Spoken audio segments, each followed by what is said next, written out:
So hello guys, আসসালামু আলাইকুম। আমি মোহাম্মদ সাগর ইতালির রাবেনা শর্তায় বলছি। আশা করি সব ভালো আছেন। আলহামদুলিল্লাহ আমি ভালো আছি। সো যে যেখান থেকে দেখছেন, যদি আপনি ফেসবুক থেকে দেখে থাকেন তাহলে অবশ্যই ফলো দিবেন, আর যদি আপনি ইউটিউব থেকে দেখে থাকেন তাহলে অবশ্যই সাবস্ক্রাইব করবেন আপনি আমার চ্যানেলটা। সো আমার সাথে আছে এক ভাইয়ের বাড়ি হচ্ছে গিয়ে বাড়ি কোন জায়গায়? নরসিংদী। দেখেন একদম কোচি একটা খোকা, মাত্র 15 বছর, মানে অল্প দিনে, খুবই অল্প টাকায়, অল্প দিনে আপনার লিবিয়া থেকে ইতালি আসছে গেম দিয়ে আমার ভাই। সো আজকে আপনাদেরকে এই গল্পগুলো শোনাবো, ভাই কিভাবে আসছে, কতটা খরচ হয়েছে, এবং যে গেম ঘরের যে অবস্থান আর তারপর সাগর দিয়ে যেভাবে আসছে। সো আমরা এই গল্পটা আজকে আপনাদেরকে শোনাবো। সো খুবই ধৈর্য সহকারে আজকে আমাদের গল্পটা শুনবেন। এটা কিন্তু কোনো বানানো গল্প না, এটা কিন্তু একদম আপনার রিয়েল লাইফ স্টোরি আমার ভাইয়ের। সো আসতে কয়দিন হয়েছে? 3 মাস হয়েছে আসছে ইতালিতে। সো তো আর তোমার বাসা কোন জায়গায়? নরসিংদী। তোমার নাম কি? ও, তার নামও সাগর, মানে হ্যাঁ নাম সাগর, আমার নামও সাগর। এক সাগর আরেক সাগর আজকে ইন্টারভিউ নিব। তো তোমার মোট খরচ হয়েছে কত? 20 লক্ষ টাকা। 20 লক্ষ টাকা। তো তুমি যে, তোমার কি ভয় লাগে না? তুমি বাংলাদেশ থেকে লিবিয়া গেছো, লিবিয়া দিয়ে ইটালি আইছো সাগর দিয়া, বোট দিয়া, ভয় পাও নাই? না, এক ফোঁটা ভয় লাগে না তোমার? সাগরের মধ্যে ভয় পাইতে প্রথম আইসি বলা তো মনে করেন সাহস করে আইসি, তারপর আইয়া বুঝি লিবিয়া দেখি। সো তুমি যখন লিবিয়া থেকে ইতালি আসতেছো, বড় হাঙ্গর দেখছেন তুমি? হাঙ্গর দেখছিলা? তোমার বাসায় কোন থানা? নরসিংদী বেলাবাদ থানা, দুলালকান্দি গ্রাম। আচ্ছা, তুমি লিবিয়া ছিলে কতদিন? এই 1 মাসের মতো। তো লিবিয়া যে গেম করেছিল লিবিয়া, সো লিবিয়া গেম করে তোমাদের কি খাওয়াইছে, আর কয় বেলা খাওয়াইছে একদিন? ভাই এমনিতে আমার খাবার দাবার নিয়ে কোনো সমস্যা নাই। আমি আমার এক বড় ভাইয়ের মাধ্যমে আইছি, আমার এলাকা, মানে দালাল তোমার এলাকার বড় ভাই? আমার এলাকার বড় ভাই, তার মাধ্যমে আইছি। আমি তার বাসার মধ্যে থাইকা তারপর বাসাতে আমি গেম দিছি। আমার এমনিতে কোনো কষ্ট হয়েছে না, কোনো সমস্যা হয়েছে না লিবিয়া। তো তোমাদের কি খাওয়াইছে কি? খাওয়াইছে অনেক জাতের, মানে খাওয়ান আমার কোনো অসুবিধা নাই। এমনি বাড়ির মতো খাওয়ান দাবার আমি খাইছি লিবিয়া। ওই আর কি, মাংস বিরিয়ানি যেটা খাওয়াইছে, তাই না? সো তোমার থাকছো কয় মাস মোট লিবিয়াতে? এই 1 মাসের মতো। 1 মাসের মতো। তো যখন তোমাদের গেম দিছিল, তোমাদেরকে সাগরে তোমাদের নৌকা ছাড়বো, তখন তখন রাত না দিন ছিল? ভাই রাত 8টার সময়। রাত 8টার সময়। তো তোমাদের যে নৌকাটা কত বড় ছিল? এই নৌকাটা একদম ছোট স্পিড বোট আসলো, সি বোট, মানে ছোট 20-30 জনের মতো আসছিলাম। মানে ছোট একটা স্পিড বোট, আপনার 20-30 জন ছিল। আচ্ছা, এটা কি তোমার কি ভয় নাই? তোমরা ভয় পাইছি ভাই, সাগরের মধ্যে ভয় পাইতাম না ভাই। আর তোমাদের সাথে যে তোমার যে বন্ধু বান্ধব ছিল, তারা কি সব বাংলাদেশের নাকি অন্য দেশের ছিল? 3 জন ছিল অন্য দেশি, তাইলো মানে ক্যাপ্টেন ছিল 3 জন, আর সব বাংলাদেশি ছিল, একসাথে এলাকার সব বন্ধু বান্ধব। তো মোট কয় ঘন্টা লাগছে তোমার এই সাগর দিয়ে ইতালি যখন আসছো? আমরা একদম সহজ আইছি, এমনিতে এই 4.5 ঘন্টা লাগছে। পরে ল্যাম্পাদোসা ঘাটের মধ্যে আইছি, তারপরে 1 ঘন্টার মতো বসে আছিলাম, তারপর আমরা টানা তুলছি। একদম সহজ আইছি, আমরা কোনো সমস্যা হইছে না। মোট কয় ঘন্টা লাগছে? এই 5 ঘন্টার মতো ল্যাম্পাদোসা ক্যাম্পে। সো দর্শক, মোট 5 ঘন্টা লাগছে ভাইয়ের এই লিবিয়া থেকে ইতালি আসতে। মানে কোন ঘাটে মানে নামছে নৌকাটা? এই ল্যাম্পাদোসা ঘাটের মতো। ল্যাম্পাদোসা ঘাটে। আচ্ছা, সো তুমি যখন ইতালি মানে নামছো, তখন তোমার ফিলিংসটা কেমন হয়েছে?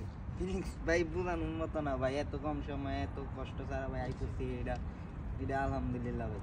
ভাই কিন্তু পুরো কাইন্ড দিয়ে ছোট ভাই, বুঝছো? আসলে এরকম এটা স্বাভাবিক হতেই পারে, বুঝছো না? আমাদের বাংলাদেশে যে ইয়াং জেনারেশন যে ছেলেগুলা, বুঝছেন, যে মানে যখন ছোট থেকে বড় হয় তার স্বপ্ন দেখে, এখন কিন্তু আগের যুগ নয়, পড়াশোনা করবো, চাকরি করবো, সরকারি চাকরি করবো, এখন কিন্তু ওই যুগ না। এখন কিন্তু পোলাপাইন বড় হয়ে কিন্তু ইউরোপ আমেরিকার আশায়। সো এটা নর্মাল, ভাই কিন্তু পুরো চোখে পানি এসে পড়ছে। ছোট থেকে তার আশা ছিল ইতালি আসবে, যখন মানে অল্প বয়স, মাত্র 15 বছর। এই বছরে, এই 15 বছর বয়সে সে মানে সাহস রেখা বাপ মা ভাই বোন ফালাইয়া সে বাংলাদেশ থেকে লিবিয়া গেছে। আর লিবিয়া কিন্তু অনেক মাফিয়া আছে, অনেক কিছু আছে, মানে বলার মতো না। মানে যারা লিবিয়াতে ইতালি আসে তাদেরকে আল্লাহ তাআলা একটা নতুন জীবন দান করে তাদেরকে, এটা আপনার মানতেই হইব ভাই। সো ভাই কিন্তু মানে মরার আশা আর করে নাই, সে চিন্তা করছে যে মরলে মরমু, বাঁচলে বাঁচমু, ওই আশা করে আইসা পড়ছে।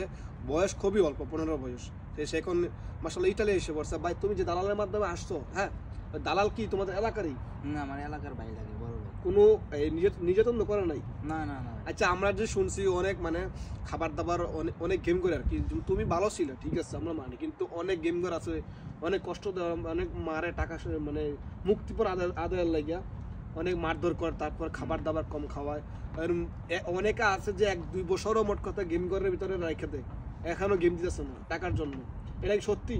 ভাই এটা সত্যি। লিবিয়া মানে ভাই কষ্ট, যার ভাগ্য ভালো তা সে আসতে সহজ, আর যার ভাগ্য ভালো না শেষ, লিবিয়া জীবন শেষ করে দেয়। সো তুমি এখন ইতালি যখন আসছো, এখন তোমার অনুভূতিটা কি? অনুভূতি ভাই বলার মতো না, এত কম সময় পড়ছি আল্লাহর রহমতে, কোনো বিপদে পড়ছি না আল্লাহর রহমতে, এত কম সময় ইতালির মধ্যে চলে আইছি। তো তুমি এখন কি কোনো ক্যাম্পে আসো নাকি কোনো মানে অ্যাজাইল মারছো, কোনটা? আমি এখন ক্যাম্পে আছি, বাম্বিনো ক্যাম্পের মধ্যে। Bambino camp. আসলে ইতালিতে যারা আসে মানে আপনার 18 বছরের আগে, তারা কিন্তু আপনার এই যে বাম্বিনো বলতে ছোট বাচ্চা বোঝে আর কি, যে এই বাম্বিনো ক্যাম্পে থাকলে ওইখান থেকে সরকার তাদের কাগজও দেয়, মানে ডিজিটাল ডকুমেন্ট দেয়। আপনার যে কেউ বলে পারমিশনের সৌজন্য, আবার কেউ বলে গ্রিন কার্ড, আমরা যে যাই বলি আর কি। সো আপনার বাম্বিনি ক্যাম্পে থাকলে মানে তারা খাবার দাবার খাওয়াইবো, প্রতি মাসে খরচের টাকাও দিব, হ্যাঁ। তারপর হচ্ছে গিয়ে আপনার ইতালির যে ডকুমেন্ট পারমিশনের সৌজন্য সেটাও দিব। সো এই আসলে বাম্বিনি ক্যাম্পটা অনেক উপকারী। তো ভাইয়ের আসলে বয়স মাত্র 15 বছর, এই বয়সে সেই ইতালি এসে পড়ছে, বুঝছেন। এখন বাম্বিনি ক্যাম্পে আছে, প্রতি মাসে তার 400 ইউরো করে খরচ দেয় ইতালি সরকার। তার খরচ দেয়, মানে খাওয়ান দেয়, সব দেয়, কিন্তু খরচ দেয় এক্সট্রা 400 ইউরো, বুঝছেন আপনি। এবং কি যখন তার বয়স 18 হইব, মানে সার্টিফিকেট 18 হইব, তখন তারা পারমিশনের সৌজন্য অথবা গ্রিন কার্ড, আমরা যেটা বলি তাকে সেটা দিবে। তখন দিয়ে বলে দিবে যা তুই বাইরে চলে যা, এখন কাজ করে খা, বুঝছেন। তখন সে দেশে যেতে পারবে, সব কিছু করতে পারবে। আসলে ইতালি যে একটা মানবতার দেশ, এটাই তার পরিচয়। এই যে এত লক্ষ লক্ষ মানুষ আসতেছে শরণার্থী, ইতালি কিন্তু ঠিক জায়গায় যাচ্ছে, ডকুমেন্ট আছে, কার্ড যাচ্ছে, সব ঠিক জায়গায় দিতেছে। থাকার জন্য, খাওয়ার জন্য সব কিছু ব্যবস্থা করে দিতে সরকার। আমরা অবশ্যই ইতালির জন্য দোয়া করব, আল্লাহর জন্য ইতালিটাকে আরও উন্নত করে। তুমি এখন এই ভিডিওর মাধ্যমে কি বলতে চাও? আমাদের বাংলাদেশের মানুষরা কি বৈধভাবে আসলে ভালো হবে নাকি লিবিয়াতে আসলে ভালো হবে? ভাই লিবিয়া দিয়ে আসাটা ভাই ঠিক না, এটা ভালো পথ না। বৈধভাবে আসার জন্য সবাই চেষ্টা করলে এটা হয়তো ভালো হতে পারে। সো দর্শক, আপনারা কিন্তু আসলে ভাই কিন্তু কপাল ভালো, তার দালাল ভালো ছিল, বুঝছেন। তো দালাল ভালো ছিল বিদায় সুন্দর মতো আইসে পড়ছে। আপনারা কিন্তু কেউ এরকম পথ অবলম্বন করবেন না। জীবনের অনেক দাম আছে, জীবনের অনেক মূল্য আছে ভাই। আপনি বেঁচে থাকলে জীবন অনেক কিছু করতে পারবেন। ইতালি আসেন, বৈধ পথে আসেন। ইতালি সরকার প্রতি বছর আপনার এই কাগজ ছাড়তেছে। ইতালি সরকার কিন্তু প্রতি বছর আপনার ভিসা শুরু করে দিতেছে, মানুষ কিন্তু আসতেছেও। সো আপনি ইচ্ছা করলে ভিসার মাধ্যমে আসতে পারেন। আবার এমনকি রোমানিয়া, ক্রোয়েশিয়া অনেক ভিসা কিন্তু খোলা আছে। আপনি চাইলে কিন্তু ওইরকম পদ্ধতি অবলম্বন করে ইতালি আসতে পারেন। কিন্তু ভাই দয়া করে কেউ লিবিয়াতে আসবেন না, ঠিক আছে? তো তোমার যে দালাল, তুমি ভাই ব্রাদার হয় তোমার? আমার এলাকার বড় ভাই। তো তোমার ভাইয়ের নাম কি? মোহাম্মদ জাকির হোসেন। ভাইয়ের নাম জাকির হোসেন, যে দালাল। তো তোমাদের এলাকায় আর মানুষ আনতেছে? আমাদের এলাকার প্রায় সব ভালো থেকে খারাপ মানুষ প্রায় সবই আল্লাহর রহমতে তার মাধ্যমে ইতালি চলে আসছে। আল্লাহর রহমতে কি তার অবদান অনেক আছে আমাদের এলাকার মধ্যে যারা ইতালি থাকে। সবার জন্য সে অনেক কিছু করছে। অনেকে টাকা সমস্যা হলে সে টাকা ছাড়াই তাদেরকে আইনা ইতালি পাঠাইছে। তাদের এলাকা অনেক উন্নতি হয়েছে, তার এলাকায় অনেক নাম দাম। তার মানে বোঝা যায় যে তার যে দালাল ভাই নামটা কি বলছেন? মোহাম্মদ জাকির হোসেন ভাই নাকি এলাকার সব খারাপ থেকে মানে ভালো থেকে খারাপ সবাইকে নাকি ইতালি আনতেছে। টাকা নাই, তারপরে নাকি সে নিজের টাকা দিয়ে ইতালি আনতেছে। সো জানি না ঘটনা কতটুকু সত্য। জাকির ভাই, আপনাকে অসংখ্য ধন্যবাদ। আপনার জন্য আমার এই অল্প বয়সে এই স্বপ্ন পূরণ হয়েছে, ইতালি চলে আইছি একদম। সো এই ভিডিওটা এখানেই শেষ। তো আজকে গল্পটা খুবই ছোট, এটা কিন্তু রিয়েল লাইফ ভাই। কিন্তু ওই যে কয় মাসে আসছো বলছো? ইতালি আইছি ভাই 3 মাস হয়েছে। 3 মাস মানে 3 মাস আগের ঘটনা এটা, বুঝছেন। সো আপনারা দয়া করে আবারও বলতেছি, কেউ এই পথ অবলম্বন করবেন না।